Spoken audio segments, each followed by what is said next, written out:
ganito yung buhay pagka medyo nagkaka-edad na. Sabihin natin na tumatanda ka na.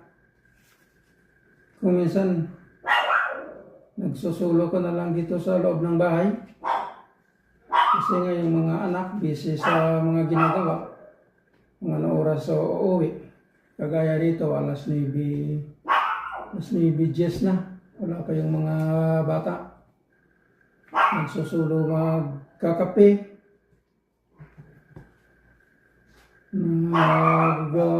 Muni-muni sa buhay. Kasi ganoon talaga guys kapag matanda ka na.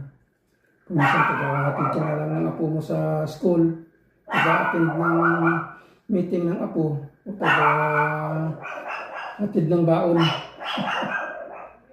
Kasi siyempre, mahirap rin maglakad-lakad pagka medyo may edad ka na. Pero siyempre yung mga anak, nag-aalala na yun na aalas kang mag-isa.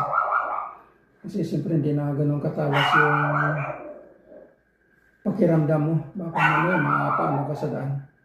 Kaya mas maganda talaga habang medyo kaya pa natin mamasyal. Samantalahin natin yung pamamasyal na yan. Kasi darating yung punto na hanggang bahay na lang tayo. Hindi na tayo pwede umalis na walang kasama. Kasi buti lang kung yung mga anak mo hindi busy.